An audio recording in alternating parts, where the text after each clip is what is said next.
সুপ্রিয় দর্শক, আসসালামু আলাইকুম। সবাই কেমন আছেন? আশা করি সবাই ভালো আছেন। আল্লাহর অশেষ রহমতে আমি অনেক ভালো আছি। প্রিয় দর্শক শ্রোতা, আজ আমার গরুর জন্য ঘাস প্রসেসিং করতেছি। কেমনে কি করা লাগে সব কিছু আমার এই ভিডিওর মাধ্যমে দেখতে পারবেন। গরুর কেমনে ঘাস দেই, গরু কেমনে খায়, এগুলা নিজের কাম নিজে কেমনে করি, সবই আপনারা দেখতে পারবেন। এই যে দেখেন, আমি এই গাছগুলা ভাঙ্গাইতেছি। কত সুন্দরভাবে গাছগুলা পিস পিস হইতেছে। এইভাবে পুরোটা ঘাস আমি ভাঙামো। আপনারা দেখেন, না দেখলে বুঝবেন না। আপনারা যে কোনো কাজ মনে করেন, চিন্তা করবেন, সময় কম লাগে, যে কোনো কাজ সময়টা যিনি কম লাগে ওই চিন্তাটা করবেন, তাহলে দেখবেন আপনাদের প্রফিট ভালো হইতেছে, সময়টা বাইসে যাইতেছে। সময় মনে করেন নিজের বহুত গুরুত্বপূর্ণ একটা জিনিস, সময়টা বাঁচানো। এই যে গাছগুলো দেখেন, এই গাছগুলো মনে করেন আমি একবারে অনেকগুলো গাছ আমি 10 মিনিটের ভিতরে, 10 মিনিট লাগে নাই, বলি 5 মিনিটের ভিতরে আমি সব 5-6 মিনিটের ভিতরে এটা বাগান হয়ে গেছে।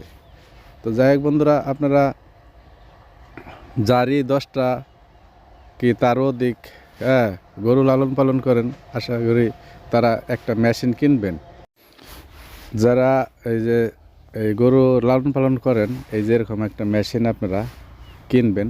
কিন্তু এই মেশিনটার একটা বৈশিষ্ট্য কি, এই মেশিনটা খেরগুলো ভাঙাইতে কিন্তু এতটা সহজ না। আপনারা ঘাসগুলো অনেক সুন্দরভাবে ভাঙায়, খেরগুলো কিন্তু অত অত সুন্দরভাবে ভাঙায় না। এই মেশিনটা মনে করেন ঘাসের লিগে ঠিক আছে, ঘাসের লিগে এই মেশিনটা পারফেক্ট। আপনারা খের যদি ভাঙান, আর এক পদের মেশিন আছে চাক্কা, ওই যে মানে চাক্কার ভিতরে বেলেট থাকে লাগাই না, ওই মেশিনগুলো কিনবেন। তাহলে দেখবেন আপনাদের খের ঘাস দুটোটা একলগে ভাঙাইতে পারবেন। আমি এই মেশিনটা ঘাসের লেগে আর 100% ঠিক আছে। এটা দেখেন, এটা অনেক অনেক দূরত্ব ঘাসগুলো ছোটো ছোটো পিস পিস করে হেলায়।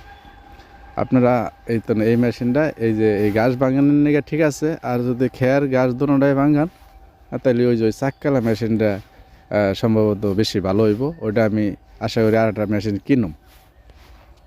তাই আমার এই গাছগুলো ভাঙান শেষ। এখন আমি গাছগুলো আমার এই যে এইগুলোর দিমু, এই গরুগুলোর দিমু এখন গাছগুলো। আপনারা দেখেন কত সুন্দরভাবে আমার গরুগুলো এই যে আমার ঘাসের দিকে তাকায় রয়েছে। এই দেওয়ার লগে খানা স্টার, ওই দেখেন কত সুন্দরভাবে খায়। পাগল হয়ে গেছে ওইগুলো সব, ওই লড়তেছে, দৌড়াদৌড়ি করতেছে, লাগে যে আমার দে নাকি এরকম একটা ভাব। ওই যে দেখেন না, মানুষ খানা খাইতে গেলে যেরকম কার আগে কী হয় নেব, ওই অবস্থা। ওই দেখেন সবাই তাকায় রয়েছে ঘাসের দিকে, আমার দেন নাকি এরকম পাবে। তাই যাই হোক বন্ধুরা, আপনারা গরু লালন পালন করার যদি মন মানসিকতা থাকে, যদি ইচ্ছে থাকে, তাহলে আপনারা প্রথম ঘাস রোপণ করবেন। এগুলোর খানা কিন্তু ঘাসই, মূলত এগুলোর খানা ঘাস। সব সময়ের লেগে ঘাসই এটির লেগে ব্যবস্থা করবেন, ঘাস ছাড়া কিছুই ব্যবস্থা করবেন না। বেশিরভাগ চেষ্টা করবেন ঘাস রোপণ করার লেগে, বেশি ঘাস দেওয়ার লেগে। তাহলে দেখবেন আপনাদের খামার সুন্দর হইতেছে, গরুর চেহারা ভালো হইতেছে, গরুতে লাভ করতে পারতেছেন বেশি। এই যে মনে করেন আপনার ঘাস ছাড়া তো এগুলো কল্পনাই করা যাবে না। ঘাস ছাড়া কল্পনা করলে আপনাদের এই খামারে লস হইব। তাই খামারে কোনো লস করা যাবে না। তাই লস যেভাবে না হয় ওই চেষ্টাটাই করা লাগবো।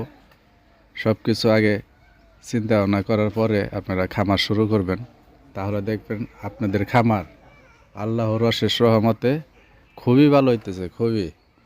আপনাদের একটা জিনিস করতে হবে কি, গাছ লাগাবেন, গাছ রোপণ করবেন, নিজে পরিশ্রম করবেন।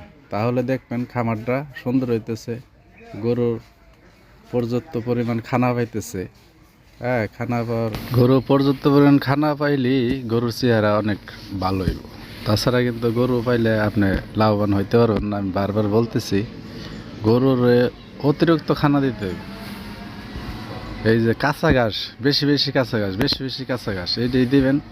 অন্য কিছু কম দেওয়ার চেষ্টা করবেন। আপনাদের কস্টিং কম হইব, খরচ কম হইব।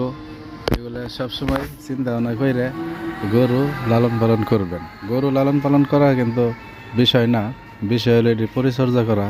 এটি কখন কি লাগে না লাগে, কখন কি দেওয়া লাগে, এইগুলো সবসময় ব্যবস্থা করে রাখবেন। বেশি কাঁচা ঘাস ব্যবস্থা করবেন। যাই হোক বন্ধুরা, আপনারা সঠিক নিয়মে কাজ আপনারা লাইফে যে কোনো কাজ করেন সঠিক নিয়মে সঠিক পরিচর্যায়, হ্যাঁ, সফলতা দেওয়ার মালিক একমাত্র আল্লাহ। আপনাদের আল্লাহ সফলতা দেব সঠিকভাবে কাজ করতে পারলে। যে কোনো কাম কোনোটাই ছোট না, হ্যাঁ, মন থেকে করবেন, তাহলে আপনাদের সফলতা আল্লাহ দিব। তাই সবাই ভালো থাকবেন। আসসালামু আলাইকুম।